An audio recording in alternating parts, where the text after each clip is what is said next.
Hello student, good morning. थोड़ा odd लग रहा होगा क्योंकि मैं आज बोर्ड पे नहीं पढ़ा रहा हूँ, मगर आपके जो क्वेश्चंस है वो पूरे करेंगे। चलो ठीक है। तो हमारे पास ये बुक है, आपको बता देता हूँ कि बुक में क्या चीज़ लिखी हुई है। तो ये देखो question number, volume of the largest cylinder that can be inscribe in sphere of radius R. यानी स्पीयर की रेडियस कितनी दी हुई है, आर दी हुई है ना। उसके अंदर में क्या सिलेंडर को हमको क्या करना है, इंस्क्राइब करना है। तो क्वेश्चन नंबर है हमारा 22। क्वेश्चन नंबर क्या है, 22। ये देखो मैंने स्पीयर बनाया, क्लियर हुआ। इसके अंदर में हम इस इंस्क्राइब कर रहे हैं, क्या इंस्क्राइब कर रहे हैं बता दो। सिलेंडर, ये सिलेंडर, ये हाइट हो गई उसकी, ये यहाँ सेंटर से जाएगा इसलिए उसकी रेडियस है आर, तो ये हो गया 2r। और ये जो इसकी जो रेडियस कंसिडर कर लेता हूँ मैं x/2। इसकी रेडियस क्या कंसिडर कर लिया, x/2 है ना। x/2 क्या है ये पता है, रेडियस ऑफ सिलेंडर, सिलेंडर की रेडियस है। ठीक है ना। और ये आर जो है ना, ये रेडियस, ये भी रेडियस है ऑफ स्पीयर की है, स्पीयर की। ठीक है। एच क्या है, हाइट, हाइट ऑफ क्या आएगा, सिलेंडर। ओके, इतना तो क्लियर होगी बातें। हाँ, अभी देखो हम इसको बनाने के लिए क्या इजी वे लगाते, देखो बहुत सिंपल सा काम है। अभी यहाँ अगर मैं पाए तो ये पूरा, ये जो दिख रहा है ना, इस प्रकार के सिलेंडर दिख रहा होगा आपको। तो ये वाला जो पार्ट दिख रहा है, ये आधा x/2 है, तो पूरा कितना हो जाएगा x। और इस तरीके से जोड़ दिया तो ये था 2r और ये h, तो इनमें पाइथागोरस लग जाएगा, बाय पाइथागोरस। तो यहाँ से एक रिलेशन बनेगा, तो ये आ जाएगा h² plus x² equal to hypotenuse का स्क्वायर, बराबर है। तो यहाँ से h² क्या मिलेगा अपने को, 4r² माइनस x²। ये एक रिलेशन मिला जो बाद में अपने को काम आएगा, ठीक है ना। और x² इक्वल टू वो भी रोज मिलेगा 4r² माइनस h², और एक रिलेशन मिलेगा। ये तीन चीज़ें आपके पास है, ठीक है। एक ऊपर, एक, दो, तीन। अब मैं इजीली देखो मैं इसमें क्या क्या चीज़ें करूँगा। अपने को किसका वॉल्यूम की बात कर रहे हो, वॉल्यूम ऑफ सिलेंडर की बात कर रहा है कि नहीं कर रहा है, सिलेंडर की बात कर रहा है। सिलेंडर का क्या होता है पता ना, पाई r² पर। आर देखो, आर अपन ने स्पीयर का रेडियस लिए, तो रेडियस यहाँ पे अगर हमने कैपिटल आर ले ली तो ऐसा लिखना पड़ेगा, कैपिटल r²h पाई आर मतलब ये x/2, तो x/2 है ना उसकी रेडियस, यहाँ कंसिडर किया था पाइथागोरस लगाने के लिए, इंटू h। तो ये हो गया पाई 2 का स्क्वायर 4, और ये x² आएगा। x² की वैल्यू क्या है बताइए, 4r² minus h² dot h। थोड़ा इसको अंदर अगर मल्टीप्लाई करते हैं तो 4πr² डिवाइड बाई 4। ये देखो, ये 4πr² डिवाइड बाई 4, और ये इधर h है, माइनस पाई/4, ये पाई/4 इंटू h² और ये h बाहर है तो h³ हो जाएगा। ये v की वैल्यू निकल गई आपके पास, ये y की वैल्यू निकल गई, v की वैल्यू πr। अब ये कैंसिल हो जाएगा तो v मिलेगा πr² माइनस पाई/4 तो रहेगा ही वैसी, पाई/4 h³, पाई/4 h³ दिख रहा है सबको, इतना कोई ज़्यादा दिमाग मारी वाली बात ही नहीं है। हाँ, अब बेटा ये तो हो गया, इतना तो हो गया ना। अब हम क्या करेंगे, इसको डिफरेंशिएट करेंगे with respect to h, with respect to height. तो dv/dh, क्योंकि मैक्सिमा मिनिमा निकालने के लिए क्या करना पड़ता है, डिफरेंशिएट करना पड़ेगा ना उसको। πr² कांस्टेंट हो जाएगा, h का डेरिवेटिव 1 माइनस पाई/4, h³ का derivative 3h² with respect to h है ना। तो ये इतना आ गया। आपको मालूम है dv/dh आपको वैल्यू निकालने के लिए फॉर मैक्सिमा मिनिमा के लिए ये वाला फर्स्ट डेरिवेटिव जीरो लेना पड़ता है। तो ये पाई आर स्क्वायर माइनस पाई/4 3h² की वैल्यू जीरो ले लिया। ठीक है, तो एक तरफ ये कर दो पाई/4, इसको उधर ले गए तो साइन ट्रांसफर हो जाएगा equal to pi R square. बेटा ये पाई तो कैंसिल कर दिया मैंने। अब मेरे पास क्या बच गया, ये उधर चले जाएगा, है ना। h² इक्वल टू, तो अपने को h की वैल्यू h² इक्वल टू 4 ऊपर गया तो 4r² डिवाइड बाई 3, यानी h की वैल्यू मिलेगी रूट लोगे 2 होगा, r² का r होगा और ये √3। ये हाइट की वैल्यू मिली, हाइट इतनी हाइट मिल गई, h equal to 2r/√3, 2r/√3। ठीक है, अभी इसको अगेन डिफरेंशिएट करना। ये जो बात दिख रही ना यहाँ पे, इसको again differentiate with respect to h। यहाँ तो h है नहीं, यहाँ तो h है नहीं ना, तो h नहीं है तो ये हो गया जीरो, ये पूरी टर्म हो जाएंगी जीरो क्योंकि यहाँ कॉन्स्टेंट हो गया। माइनस पाई/4 3 जैसे कि वैसे h² का डेरिवेटिव 2h है ना। अब यहाँ देखो एक ये नेगेटिव आ गया, h की वैल्यू तो पॉजिटिव रहेगी, यानी कुल मिला के ये लेस देन जीरो आएगा, लेस देन जीरो आएगा। इसका मतलब वॉल्यूम ऑफ सिलेंडर जो आएगा, volume of cylinder is maximum at h equal to 2r/√3। इस पे ये वाले हाइट पे उसका सिलेंडर मैक्सिमम होगा। फिर से एक बार अपन इसको देखते हैं क्या बोला है। स्पीयर के अंदर, किसके अंदर, स्पीयर के अंदर सिलेंडर क्या हो रहा है, इंस्क्राइब्ड हो रहा है, इंस्क्राइब्ड मतलब ये हो रहा है। तो मैक्सिमम वॉल्यूम क्या होगा वो सिलेंडर का, वो पूछ रहा है अपने को, है ना। सिलेंडर का जो है वो मैक्सिमम वॉल्यूम रहेगा, ज़्यादा से ज़्यादा कितना बड़ा सिलेंडर उसके अंदर हम इंस्क्राइब कर सकते हैं ये आपको बताना है। तो ये तो कंसिडरेशन हो गया, सिर्फ यहाँ कंसिडरेशन करते समय ध्यान रखना, ये अपन x/2 पूरा x कंसिडर किए थे तो ये आधा हो जाए रेडियस। रेडियस मालूम है ना, डायमीटर का आधा होता है कि नहीं है, होता है ना, d है ना डायमीटर, तो इसकी कोई अभी ज़रूरत नहीं है। ओके, तो चलो ये वाला पेज को देख लो, एक स्क्रीनशॉट निकाल दो, यानी पूरा लिखने अच्छा रहेगा आपको।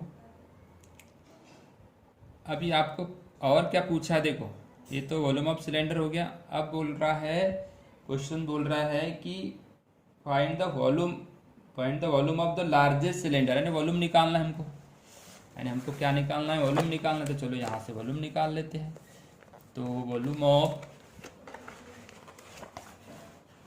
ये आ जाएगा तुम्हारा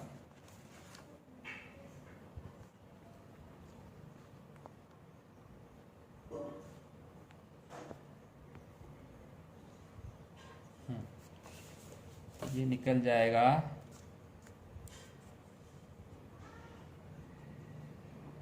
वॉल्यूम ऑफ सिलेंडर। ओके, तो वॉल्यूम ऑफ सिलेंडर का फॉर्मूला जो था वो क्या है, ऊपर में लिखा हुआ था यहाँ पे, यह है πr² माइनस π/4h³ है ना, π/4h³। ठीक है, ये निकाले r यानी ये स्पीयर का रेडियस है, h इक्वल टू कितना निकाले, πr² माइनस π/4h³ h³ यानी h की वैल्यू कितनी है, h की वैल्यू 2r/√3। ये देखो यहाँ पहले वाले इसमें आई थी क्या, नहीं है ये वाली, ये पहले वाले जो निकाले थे अपन ने, तो ये हो गया आपका h की वैल्यू। तो मैं यहाँ पे पुट करता हूँ h की वैल्यू 2r/√3 का क्यूब, यहाँ भी पुट करना है, यहाँ नहीं पुट किया तो यहाँ भी पुट करते, πr² 2r/√3 माइनस π/4, 2 का क्यूब 8 होता है, r³ हो गया और ये आ गया 3√3। 3। इतना तो क्लियर होता ही है, सबको समझता ही इतना। थोड़ा सा कैलकुलेशन लेंदी है पर आपको इजीली समझ में आएगा, आपको बहुत ज़्यादा टेंशन लेने की बात नहीं। तो ये पाई को कॉमन निकालते हैं अपन, यहाँ भी है यहाँ भी है, ठीक है ना। तो ये 2r³ हो जाएगा, 2r³ बाय √3 माइनस, है ना, ये 4 का टेबल बोल देते हैं 2 टाइम्स, तो ये बच गया πr³, पाई तो बाहर कर दी ना, r³ और 2 बाकी है ना, 2r³ डिवाइड बाय 3√3। ये देखो छोटा सा कैलकुलेशन है, कहीं गड़बड़ होगी तो बतावा। ये देखो, ये दोनों का बेस सेम करने के लिए ऊपर नीचे मल्टीप्लाई करूंगा, यहाँ 3 है तो यहाँ भी 3 से मल्टीप्लाई करता हूँ, यहाँ 3 से तो ऊपर भी 3 से करना पड़ेगा, 3 × 2 6 हो जाएगा। ध्यान रखना है थोड़ा सा समझने के लिए, 6r³ बेस सेम हो जाएगा 3√3, बेस सेम हो गया, minus 2r³।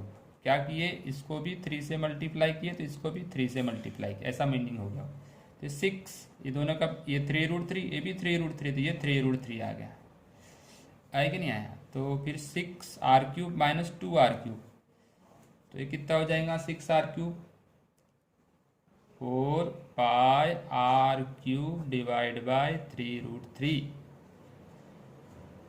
Cubic centimetre, okay,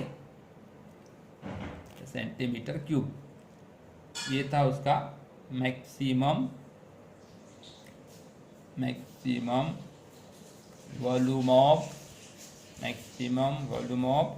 क्या है, सिलेंडर, है ना। इतनी बातें तो क्लियर हो गई, ठीक है।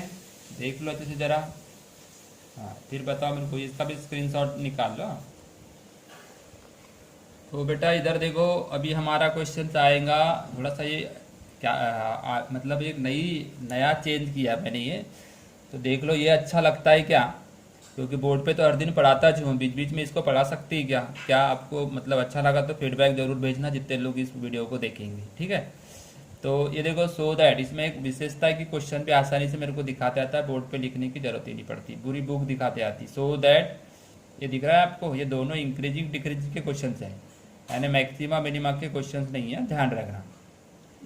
तो log 1 + x minus 2x divide by 2 + x, ऐसा दिया हुआ ये y की वैल्यू, ये x की वैल्यू बोलता है ग्रेटर देन -1, ये इंक्रीजिंग फंक्शन है, बोलता है इसके डोमेन के अंदर, ओके।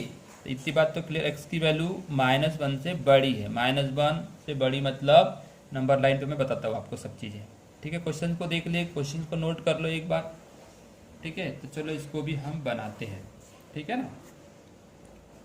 तो y = क्या लिखा हुआ है, y = लिखा है क्वेश्चन नंबर 23, ये लिखा है बेटा, y =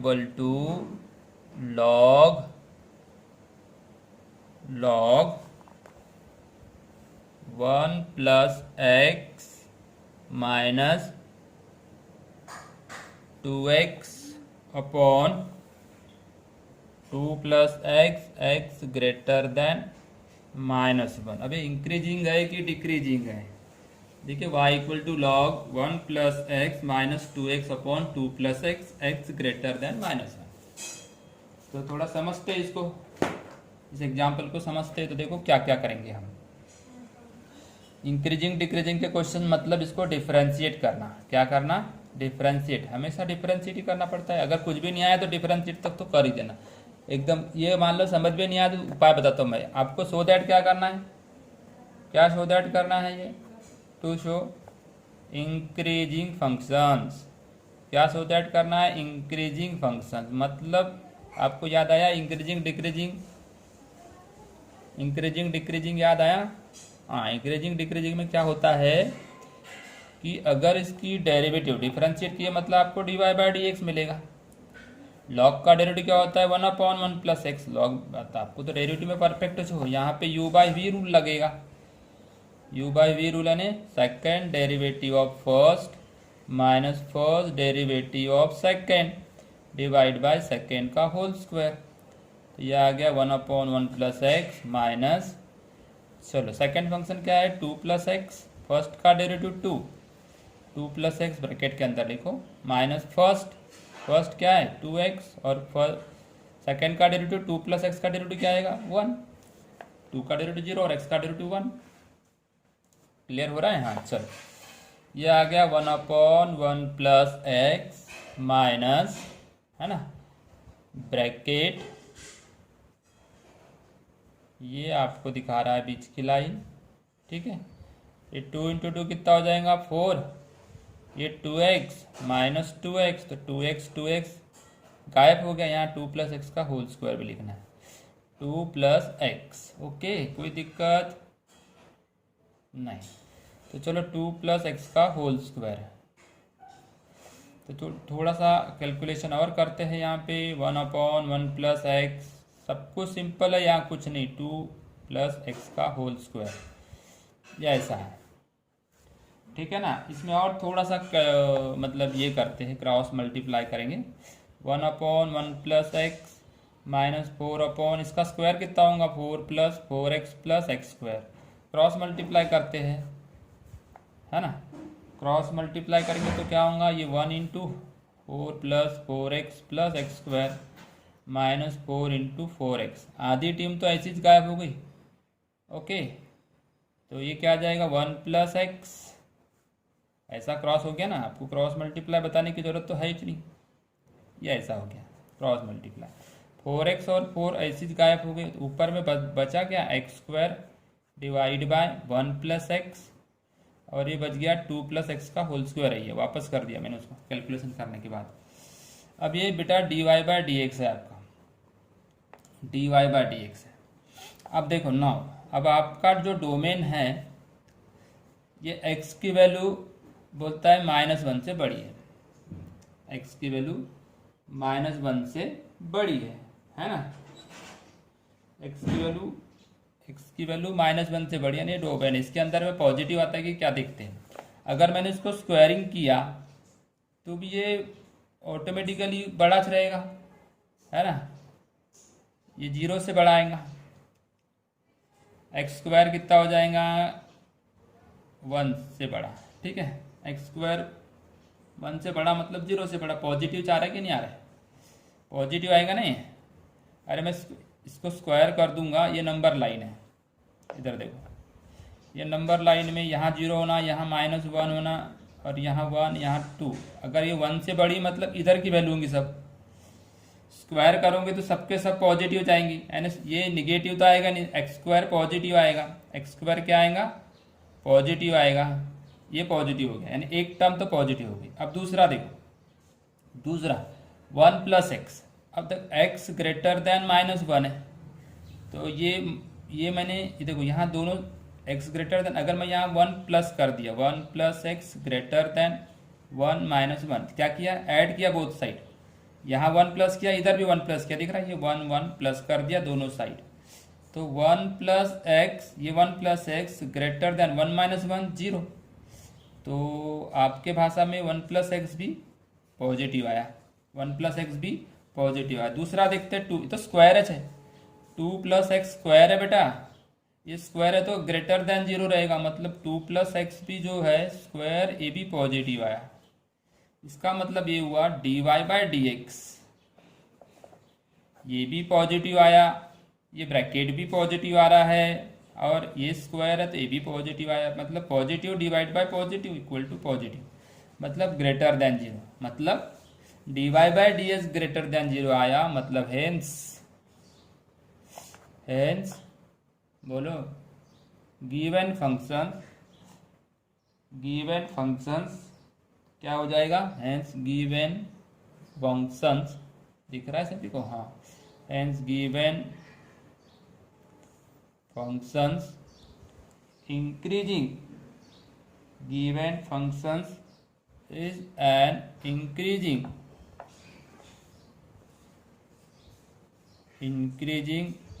given function increasing on its domain। ये पूरा क्वेश्चन क्लियर हो गया, आप देख लो। इंक्रीजिंग डिक्रीजिंग वाले क्वेश्चन को कैसा बनाते हैं पता है आपको? इंक्रीजिंग डिक्रीजिंग वाले क्वेश्चन को हमेशा कैसे बनाओगे पता है? कुछ नहीं करना, जो दिया है ना उसको एक बार आप डिफरेंशिएट कर देना। जब डिफरेंशिएट कर दिए आपने समझ लो, तो फिर जो डेरिवेटिव आएगी उसको क्या करोगे, ये पॉजिटिव आती क्या दिखना, ये पॉजिटिव आ रही है तो इंक्रीजिंग है, निगेटिव आए तो डिक्रीजिंग है, सिंपल लॉजिक है। क्लियर हुआ? क्वेश्चन नंबर समझा आपको? ये क्वेश्चन नंबर 23 था। क्या दिक्कत आ रही है? अच्छा, दिक्कत ये है कि थोड़ा सा चेंज किया मैंने आज, मैंने मतलब स्क्रीन पे न, बोर्ड पे न पढ़ाते हुए ये रजिस्टर पे पढ़ा रहा हूँ, ठीक है, थोड़ा इंक का प्रॉब्लम था। अगर ये अच्छा लगा होगा तो मेरे को वीडियो देखने के बाद तुरंत मैसेज करना कि ये सही में ये भी टॉपिक है, इस तरीके का भी पढ़ाना अच्छा होता है, समझता है, दिखता है, कोई प्रॉब्लम नहीं जाता। ठीक है, क्या क्या करना था यहाँ पे, इधर देखो, इसके डेरिवेटिव लिया, लॉग का डेरिवेटिव 1/, इसका derivative u by V rule, कौन सा रूल लगाया अपन ने यहाँ पे, u बाई वी।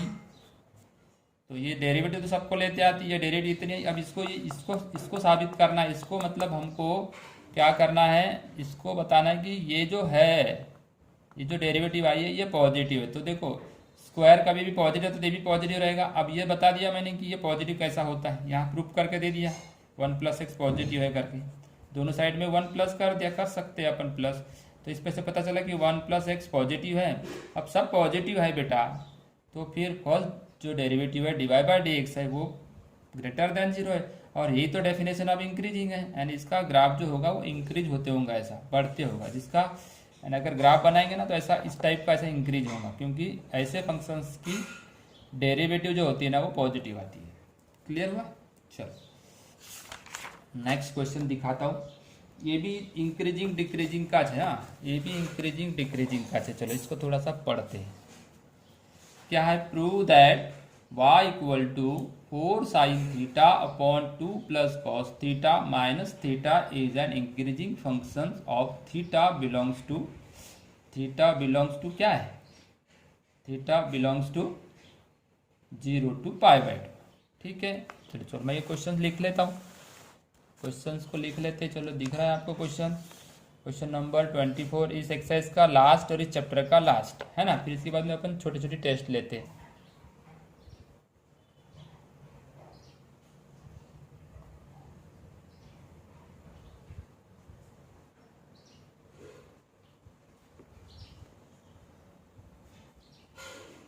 थोड़ा सा कैमरा हिल जाने की वजह से ब्लर होता होगा, क्या क्या दिक्कत आई वो बताना जरा मेरे को। हाँ, y = क्या लिखा हुआ है, 4 sin theta upon 2 + cos theta minus theta. ठीक है ना, अब मैं इसको डिफरेंशिएट करूंगा क्योंकि इंक्रीजिंग डिक्रीजिंग का है, आपको भी इंक्रीजिंग बताना है, इसको भी क्या बताना है, इंक्रीजिंग बताना है, टू शो करना है ना, इसको शो करना है, इंक्रीजिंग शो करना है। काय में डोमेन क्या दिया है, थीटा बिलोंग्स टू 0 to π/2, ये 0 to π/2 जो डोमेन दिया है ना, इसमें इस डोमेन में वो इंक्रीजिंग है, ऐसा बोलना है, 0 to π/2। ठीक है, तो differentiate with respect to theta, ये मिलेगा dy/dθ।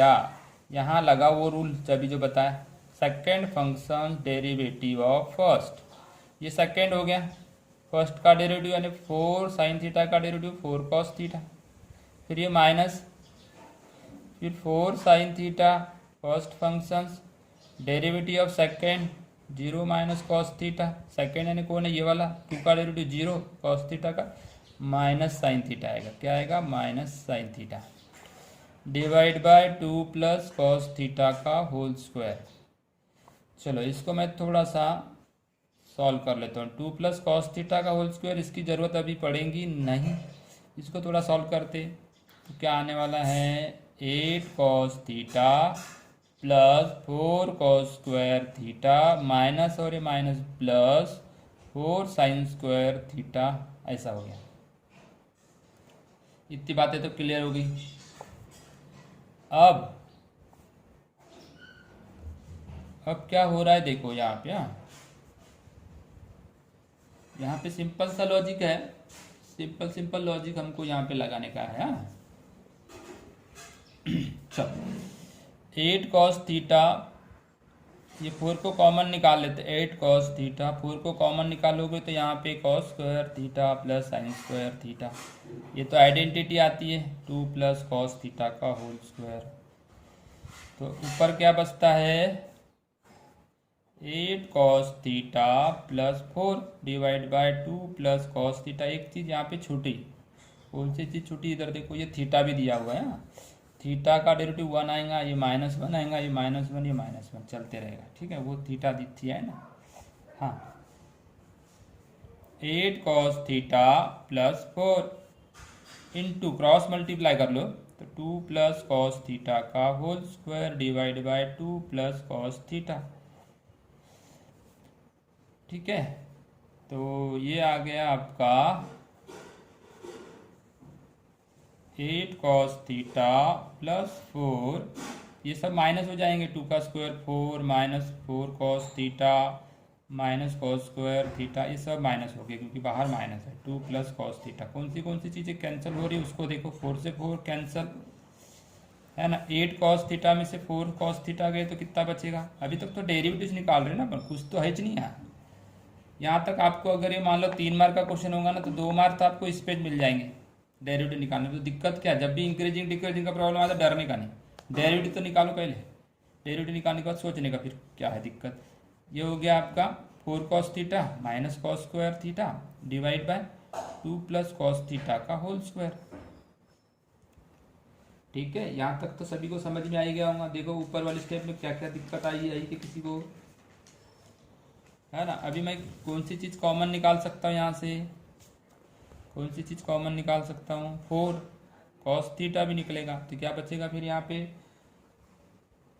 4 नहीं निकलेगा ना, 4 यहाँ नहीं है तो 4 बचेगा minus cos theta, 4 minus cos theta divide by 2 plus cos theta का whole square, 2 plus cos theta का होल स्क्वायर। देखो इतनी स्टेप्स आई, आपको कहाँ पे दिक्कत जा रही है पूरा दिख रहा है, यहाँ तक देख लो पूरा क्या क्या चीज़ें आप देखना है। यहाँ पे y इक्वल टू दिया था, मैंने डिफरेंशिएट किया, डिफरेंशिएट करने के बाद में देखो कहाँ तक गाड़ी पहुँची मेरी धीरे धीरे करते करते। अब मैं यहाँ पे चेक करूँगा, आपने देखे होंगे आपका जो डोमेन दिया हुआ है ना, ये जो डोमेन जो दिया हुआ है ना एक थीटा की value, theta belongs to 0 to π/2, 0 to π/2 ये दिया हुआ है। एक छोटा सा ग्राफ बताता हूँ, cos 0 कितना होता है 1, cos 0 कितना होता है 1, और cos π/2 कितना होता है 0। तो ये जो है ना आपका ग्राफ ये ऐसा आएगा, यहाँ से इतने में जाएगा, 0 to π/2 में ग्राफ इतना से रहेगा, यानी ये है पॉजिटिव, है ना। यहाँ पे cos थीटा पॉजिटिव रहने वाला है आपका, क्या रहने वाला है? पॉजिटिव रहने वाला है। मतलब 0 to π/2 में cos थीटा पॉजिटिव रहेगा। या तो ये 2-3 तरीके बताता हूँ मैं, आप बिल्कुल टेंशन मत लो। तो cos थीटा जो रहेगा ना, ये देखो cos थीटा जो रहेगा 0 to π/2, ये 0 डिग्री है ना, यहाँ से यहाँ तक 0 रहा तो 1 होता है, और cos π/2 0 होता है, 1 to 0, 1 to 0। ये जो दिख रहा है ना cos थीटा जो रहेगा ना belongs to cos 0 1 to 0, 1 to 0 में नेगेटिव आ रहा है क्या? 1 to 0 में कोई नेगेटिव नहीं आ रहा है। अगर मैं 4 माइनस भी करूँगा 1 से, 1 भी माइनस किया तो 3 बचता है, और प्लस किया तो भी 1 to 0 में से कोई भी नंबर, 1 to 0 में से कोई भी नंबर प्लस कर दो cos के अंदर। एनी नंबर, कोई भी नंबर को मैं अगर मान के चलो प्लस माइनस किया, any number 0 to 1 add, 0 to 1 दिख रहा है, ऐड और subtract in 4 minus cos theta and 2 plus cos theta are positive. ये थोड़ी थेरोटिकल मैटर दिख रहा है, ये पॉजिटिव हो जाएगा। ये अगर क्लियर नहीं हो रहा है ना तो और एक बात बताता हूँ मैं आपको। तो ठीक है, तो ये इसका मतलब ये हो गया आपका, इधर देखो ये भी पॉजिटिव रहने वाला, ये भी पॉजिटिव। ज़्यादा बहुत ज़्यादा डीप में जाने की कोशिश मत करो, डीप में जाना है तो मैं दूसरा तरीका होता है। ये जो आएगा ना ये पॉजिटिव आएगा, ये भी पॉजिटिव आ रहा है, ये भी पॉजिटिव आ रहा है, ये भी पॉजिटिव आ रहा है, स्क्वायर तो है। हाँ, और पता है ना ये तो ये इसकी वैल्यू अगर 4 माइनस 0.5 कर दी, बीच की वैल्यू लिए तो 3.5 आएगा, तो पॉजिटिव हुआ कि नहीं हो।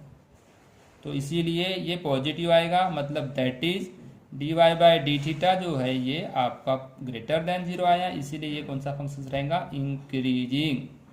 कौन सा फंक्शन रहेगा ये, increasing function in its given domain. Given domain, domain क्या था, theta belongs to 0 to π/2। Theta क्या है, 0 to π/2 को बिलोंग करता है, 0 to π/2 ये वाला ब्रैकेट है, ठीक है। अब थोड़ा सा और डिटेल बता देता हूँ, चलो थोड़ा सा और डिटेल बता देता हूँ, काम की चीज़ें बताता हूँ। इधर देखो,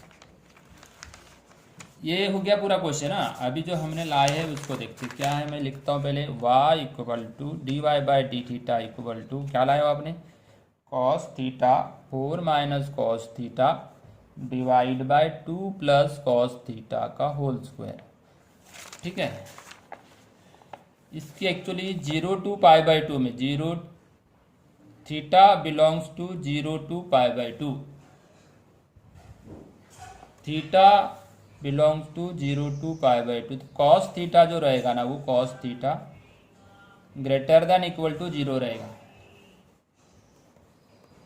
है ना।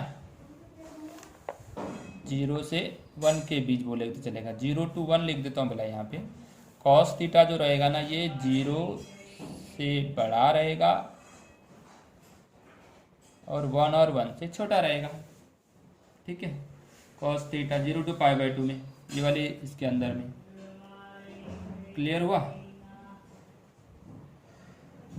अब अगर मैंने, अब मेरे को चाहिए नेगेटिव करूंगा, इसको नेगेटिव करूंगा तो क्या हो जाएगा, ये नेगेटिव करूंगा तो क्या हो जाएगा, 0 माइनस कॉस थीटा। अच्छा ये सिंबल भी चेंज हो जाएगा, चलो ठीक है। नेगेटिव से मल्टीप्लाई करेंगे तो चेंज हो जाएगा, ये -1, ठीक है। अब 4 को ऐड करो, 4 + 0 4 minus cos theta greater than equal to 4 - 1। इसको 4 को ऐड कर दिया, 1 2 3, ये 4 आ गया greater than equal to 4 minus cos theta greater than equal to 3। यानी आपका जो 4 माइनस कॉस थीटा की वैल्यू जो रहेगी ना वो 4 और 3 के बीच में रहेगी, 3 और 4 के बीच रहेगी। 3 और 4 के बीच में भी पॉजिटिव नंबर आते हैं, 3 और 4 के बीच रहेगा ये वाला, इसकी वैल्यू 3 और 4 के बीच, ये वाले डोमेन के ऊपर, ये वाले डोमेन के ऊपर 3 to 4। मतलब ये हुआ कि 4 माइनस कॉस थीटा जो रहेगा ये पॉजिटिव वैल्यू देगा, क्या देगा, पॉजिटिव वैल्यू देगा। ये पॉजिटिव वैल्यू देगा कि नहीं देगा, हाँ। और ये तो स्क्वायर है, ये भला ही कुछ भी आ जाए पर ये भी पॉजिटिव चाह रहा है, पर स्क्वायर रहने से ये भी पॉजिटिव वैल्यू देगा, ठीक है। कॉस थीटा भी पॉजिटिव वैल्यू दे रहा है, ये 4 माइनस कॉस थीटा भी पॉजिटिव वैल्यू दे रहा है, नीचे वाला भी पॉजिटिव वैल्यू दे रहा है, तो ये सब पॉजिटिव आएगा ना, है ना, सब पॉजिटिव आ रहा है। मतलब डी वाई बाई डी, ये लिखने का नहीं है, ये तो आपको समझा दिया, ये डिटेल में समझा दिया आपको, अगर कहीं भविष्य में एंट्रेंस एग्जाम देना पड़े तो उसके हिसाब से समझा दिया। ग्रेटर देन इक्वल टू 0, 0 से बड़ा होगा, इसका मतलब ऐसी डेफिनेशन में क्या होता है, इंक्रीजिंग आता है, ठीक है ना। अभी हमारा चैप्टर इस तरीके से क्या हो रहा है, समाप्त हो गया, एंड हो गया, है ना। ये चैप्टर अपना खत्म हो गया, एप्लीकेशन ऑफ डेरिवेटिव क्या हो गई, खत्म, एप्लीकेशंस ऑफ डेरिवेटिव का एंड हो गया। अब इसके बाद हम लगाते हैं एक एक किसकी टेस्ट लगाते हैं, है ना। अगर कुछ डिफिकल्टी हो, कुछ प्रॉब्लम हो तो अच्छा, कुछ प्रॉब्लम है, कुछ प्रॉब्लम रहेगा तो आप जरूर मेरे को बताने का, चलो ठीक है। कोई भी प्रॉब्लम रहे, कोई अगर एक आध एग्जाम्पल छूट गया होगा वो भी बता दो।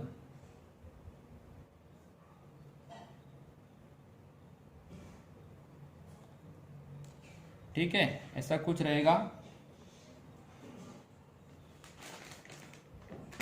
अच्छा, कोई तो बोल रहा है 21 का मैं यहाँ हिंट, ये पेज लगा रहा हूँ, ये पेज को देख लेने का हिंट लगा रहा हूँ।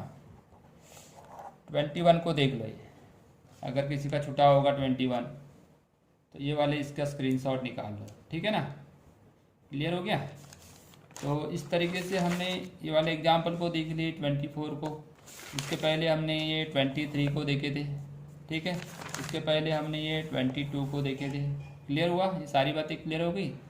तो अभी हम क्या करेंगे, ज़्यादा से ज़्यादा क्वेश्चन की प्रैक्टिस करना चाहिए, बार बार लिख लिख के देखना चाहिए, ठीक है। अगर कुछ प्रॉब्लम गया तो मेरे को ज़रूर बताने का, ठीक है। ओके, फिर हम नेक्स्ट क्लास में मिलेंगे, नेक्स्ट चैप्टर के साथ मिलेंगे। तब तक मेरे को आपके तरफ से फीडबैक आना चाहिए। अच्छा लगा तो लाइक, या जो है हैप्पी फेस है, या कोई थंब है, जो एज यू विश, जैसा आप चाहते हो, कुछ तो भी आप हाय हेलो नाइस जो भी वट एवर जो भी रहेगा, आप मेरे को व्हाट्सएप थ्रू मेरे को फीडबैक सेंड करना, ठीक है बेटा। ओके, फिर मिलेंगे हम नेक्स्ट क्लास में, बाय।